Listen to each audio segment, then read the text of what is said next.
Assalamualaikum, salam kenal dengan tim BK SMAN 1 Kota Serang. Selamat menjadi warga Semansa dan kita akan membahas materi layanan BK. Materi ini akan disampaikan oleh dua orang pemateri. Materi pengenalan BK akan saya sampaikan sendiri, sedangkan tentang studi lanjutan setelah SMA atau perguruan tinggi akan dibahas oleh rekan saya yang bernama Ibu Diana. Sebelum masuk ke materi inti, saya perkenalkan dulu ya Sekrikandi BK yang ada di Semansa. Yang paling ujung kiri ada Bu Lisdiana yang paling lama mengabdi dan sebentar lagi akan pensiun. Di sebelahnya ada Bu Tevi, kemudian ada Bu Diana dan saya sendiri Ibu Gina. Kamilah 4 perempuan yang selama ini menjadi guru BK di Semansa. Kemungkinan di antara kalian mungkin masih takut dengan guru BK atau ruang BK karena beberapa ada yang punya pengalaman traumatik, bahkan menganggap kalau BK itu polisi sekolah, guru BK itu galak, bahkan guru BK itu sosok yang menyebalkan. Padahal BK sekarang itu humble, ramah, peduli siswa, dan dia juga teman curhat yang menyenangkan loh. Jadi kita belajar lagi tentang BK. Mau tahu lebih lanjut? Mau dong, check it out. Yang akan kita pelajari di bagian pertama yaitu apa sih BK, bidangnya apa saja, jenis layanannya seperti apa, fungsinya untuk apa, dan asas-asas apa sih dalam BK itu.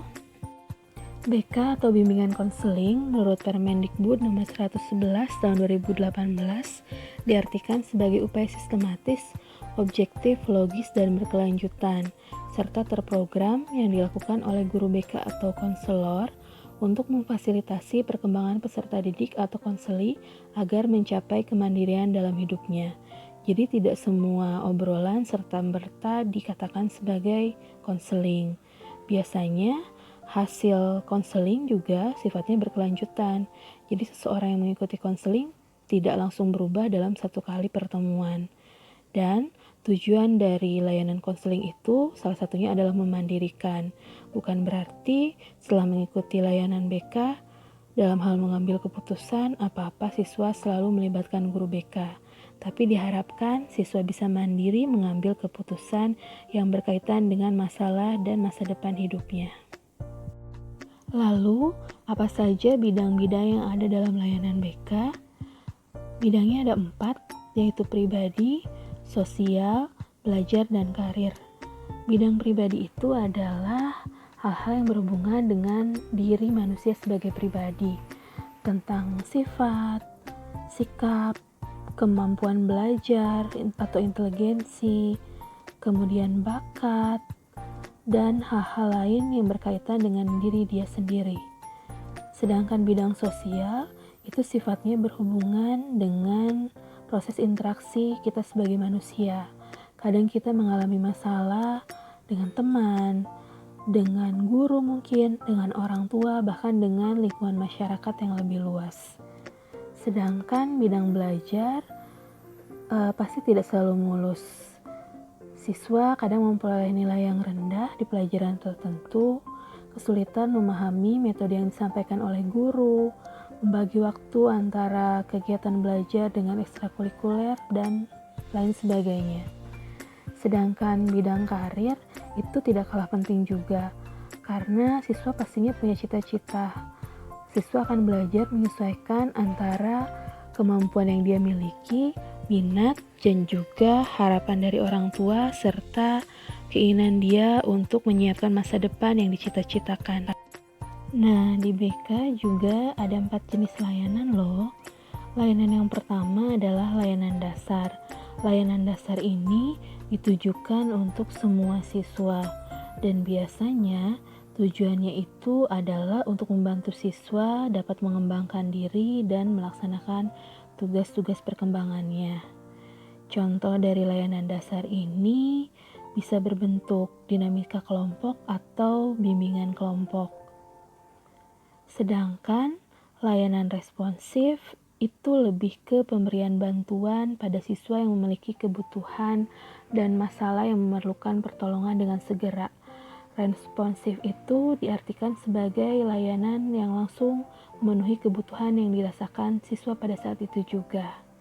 Contohnya misalnya konseling individual, lalu konseling kelompok, dan konferensi kasus. Layanan yang ketiga yaitu layanan perencanaan individual. Layanan ini adalah layanan yang bertujuan membantu seluruh siswa membuat dan mengimplementasikan rencana-rencana pendidikan, karir, dan sosial pribadi. Contoh materi perencanaan individual bisa berupa persiapan mengikuti pendidikan lanjutan, menganalisis kekuatan dan kelemahan diri, mengukur pencapaian tujuan, dan pengambilan keputusan perencanaan diri. Yang terakhir, pastinya perlu layanan dukungan sistem, karena program BK ini tidak bisa berjalan sendiri. Dia harus didukung dengan layanan-layanan data, seperti misalnya konsultasi dan kolaborasi dengan pihak lain yang terkait. Adanya dukungan dari sekolah, orang tua, komite, bahkan juga masyarakat. Nah, fungsi layanan BK juga ada 4 loh. Fungsi yang pertama yaitu fungsi pemahaman. Bagaimana konselor atau guru BK bisa memahami karakteristik, potensi, dan tugas perkembangan siswanya, serta bisa membantu mereka memahaminya secara objektif dan realistis. Fungsi yang kedua, fungsi pencegahan atau preventif, yaitu berusaha memberikan layanan informasi, bahkan orientasi atau pengenalan mengenai aspek-aspek kehidupan yang perlu dipahami siswa agar mereka terhindar dari masalah. Fungsi yang paling banyak dilakukan saat ini adalah fungsi pengentasan atau fungsi kuratif, yaitu membantu siswa agar mampu memecahkan masalah yang dihadapi, baik itu pribadi, sosial, belajar, dan karir. Fungsi BK lain yang juga harus dikembangkan itu ya tentunya fungsi pengembangan. Karena melalui fungsi ini, layanan BK bukan hanya untuk yang bermasalah, tapi untuk membantu siswanya menggali apa potensinya dan juga mengembangkan kelebihan-kelebihan diri. Nah, kadang siswa itu suka takut kalau mau cerita sama guru BK.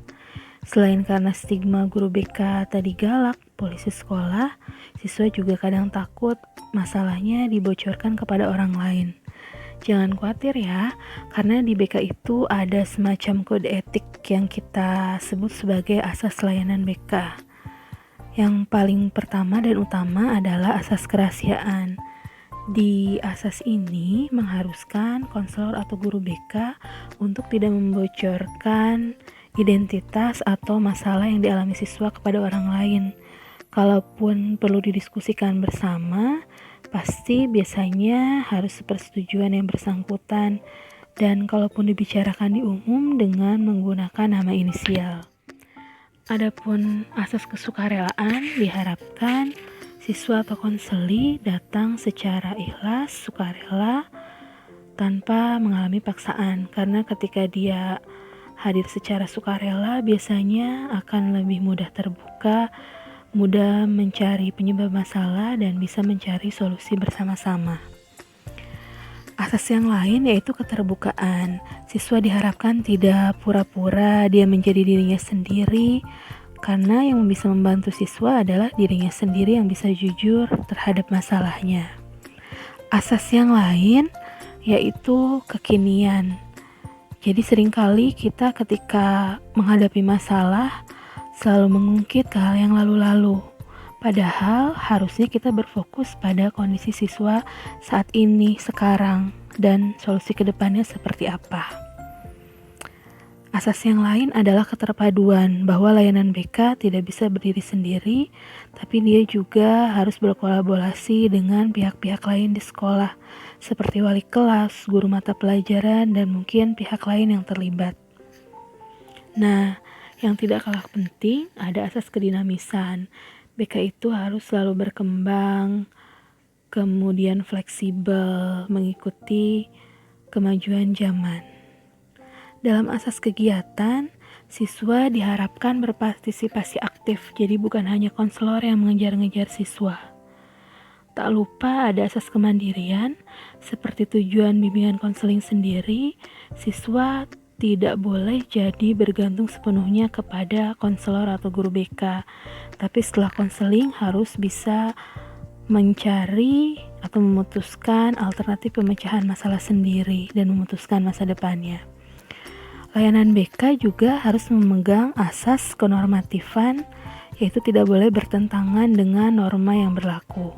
Ada asas keahlian, yaitu menerapkan dasar-dasar keilmuan yang akan digunakan dalam membantu mengatasi masalah siswa. Asas yang lain bisa jadi ada alih tangan kasus ketika masalah siswa tidak bisa diatasi oleh guru BK. Bisa jadi berhubungan dengan psikolog, psikiater, mungkin dokter, atau juga pihak yang berwajib ketika masalahnya berkaitan dengan kriminal. Asas yang terakhir adalah tuturi handayani, di mana layanan BK itu harus memberikan rasa nyaman. Guru di depan sebagai contoh, di tengah sebagai pemberi motivasi, dan di belakang dia juga berperan sebagai pendorong. Setelah ini, kalian jangan sungkan untuk berhubungan lebih dekat dengan bimbingan konseling semansa ya. Kalian bisa melihat akun Facebook BK Semansa di alamat yang tertera, atau juga bisa mengirimkan email pada alamat surat yang tercantum, dan kalian juga bisa melihat akun YouTube pribadi saya pada akun yang tertera.